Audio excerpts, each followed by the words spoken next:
Chapter 7. David Howard's house was about twice as big as ours, for about half as many people. Only him and his ma and dad. Mr. Howard works for the Tyler Star News in Sisterville, and David's ma is a teacher.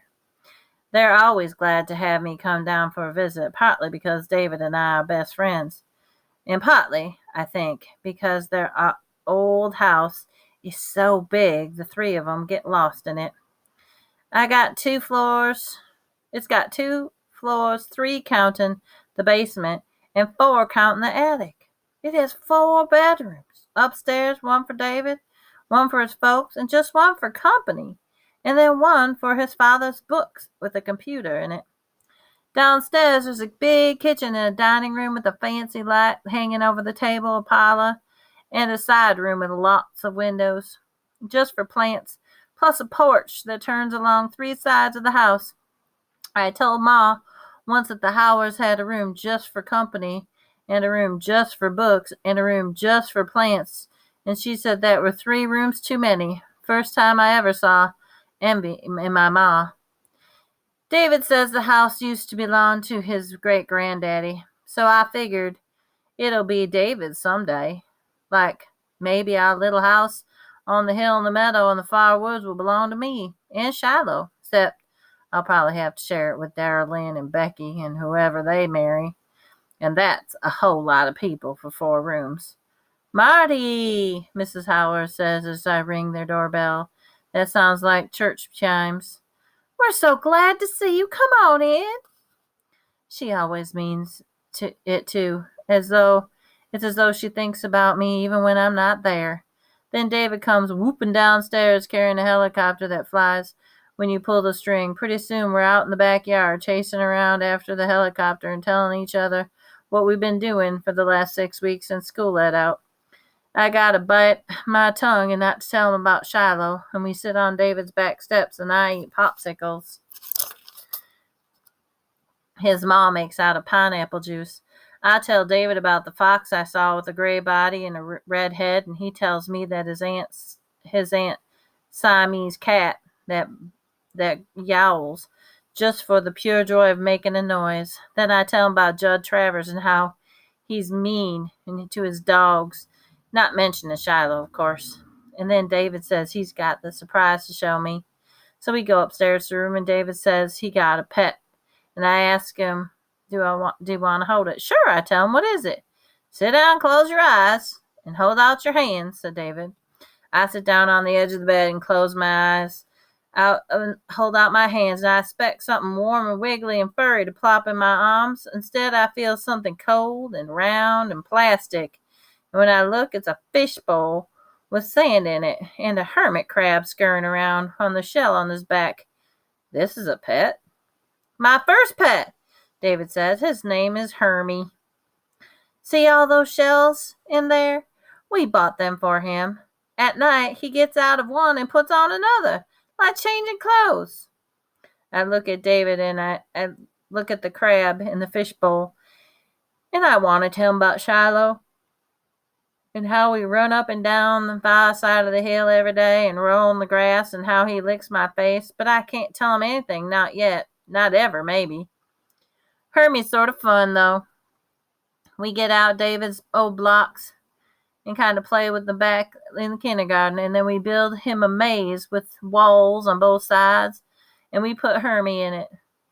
He skids along the maze looking which way to go, and we laugh when he gets himself in a dead end. And guess any kind of pet's okay once you get used to it, but I wouldn't trade Shiloh for a hermit crab any hermit crab in the whole world. When I can come up to your house, David asked me, and I put the blocks away. Oh, I don't know, I tell him. Ma's had this sort of headache lately, and she can't take any noise at all. Boy, I sure asking for trouble with that one. We could stay out on a big hill, David suggests. Chase around that field, play a lookout. Yeah, I don't think I ought to do that till she's feeling better, I say. I'll let you know. But I'll come down here again next week, maybe. I'll tell Mrs. Howard I gotta go home by late afternoon to help out. and she says surely I can stay for lunch, which is what I was hoping. I sit down on the table with placemats, which are little doll-sized tablecloths, one under each the other plate. Mrs. Howard's make us chicken salad sandwiches with lettuce and tomato and toothpicks with olives on top of them to hold them together. David's ma is like that. I think it's because she's a teacher, always looking for ways to make something better than it is. She does the same thing with the boys. She just don't leave us to eat by ourselves. My ma packs us a lunch and lets us eat it out in the woods. Mrs. Howard's always sits down and eats with us and talks with us about grown-up things. Today she talks about how some new people elected to office who are going to be more honest, she hopes, and that the people they defeated, and how the country's going to be better because of it. And so will the whole state of West Virginia. David's ma thinks big. You can't just go electing people to government because they were friends of your father and grandfather, she says, chewing on a bite of celery. Mostly I was thinking about food. I eat every bit of my chicken salad. I'm so hungry, I don't even save some for Shiloh. Then I'm ashamed of myself. Mrs. Howard notices the way I pick up every little crumb, and she says, I've got enough chicken salad left for another half a sandwich, Maudie. Would you like it? Sure would taste good on the walk back home, I tell her. And she sets right back to work wrapping up one for me. Shiloh's dinner, I tell myself. But lunch isn't over yet. After that sandwich, dinner's tapioca pudding and chocolate-covered graham crackers, which I love almost as much as Christmas. I don't see any way to get the pudding to Shiloh, so I eat that. But I ask if I can take a couple cookies along to eat on the way home, too. She opens up the snack and sticks 6 cookies in. Ma would have blushed with shame if she heard me ask this, but it seems like at this point I'm going to do anything for Shiloh. I lie. I don't seem to lie anymore. What's meant to save a dog, the right is wrongs, all mixed up in my head. Worse than that, when I leave David's house, I don't even head home. First I go down the street to the corner and ask Mr. Wallace, does he have any sort of old cheese or lunch meat that he can sell me cheap? I got 53 cents for the cans, and I collected this so far. Dad turned up for me, and I show it to Mr. Wallace and how much I got. Well, Marty, let's see what I can find back here, he says, handing me a little room behind the counter.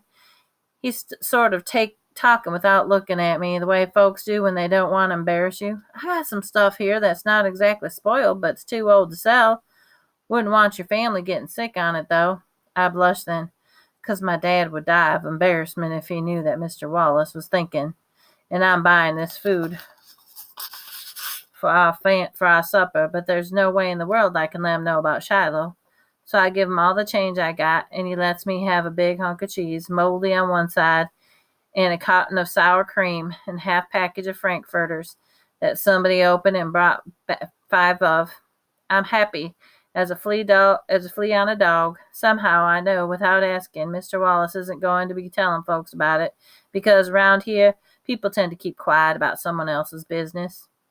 Next problem I gotta solve, though, is how to keep all this stuff from spoiling in the July heat. I can't keep it in our refrigerator, or Ma would notice right off. When I get home, Ma's ironing and watching TV, and Darlene and Becky's out there on the front porch with the paper towel spread out all over the place. So I fish around in the shed till I find me an old high C can. I sneak off up the hill with the can and all the food I got with me. Then, with Shiloh watching, I put a rock in the bottom of the can to hold it down and set the cool stream around it with rocks and a container of sour cream and the frankfurters and the cheese and the cookies in there. And I put the plastic lid and set a large rock on top of it to keep the raccoons out. I'm so proud of myself, like the crow. Hungry again, too, but that half chicken salad sandwich from Mrs. Howard is Shiloh's dinner, and I give it to him right off. After Shiloh and me go for a good long run over the meadow on the far side of the hill, I take him back and put fresh water in his pan, and I give him a good start on the hill. Halfway down to the bottom, here comes Darlene. What are you doing up here? I ask her.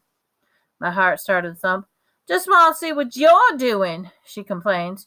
You go off up here every day almost. You leave Becky by herself while Ma's ironing? Becky's okay. She turns and follows me back down the hill. Shiloh up in the pen.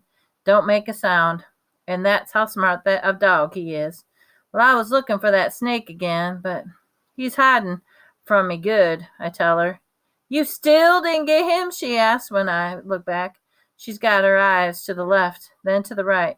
You didn't even take your snake stick, she says. She's a smart one, too. Got me a stick back up the hill, I tell her. How many snakes do you figure up here, Marty? Oh, about 29 that you can see, but baby snakes all over the place, though hiding growing into big ones all the time. Darlene's walking faster now, hurrying to get by me, watching every place she sets her foot. I don't feel good about lies. I tell Darlene or David or his ma, but I don't feel exactly bad, neither. If what Grandma Preston told me once about heaven and hell is true, that liars go to hell, then I guess that's where I'm headed. But also she told me that only people are allowed in heaven and not animals.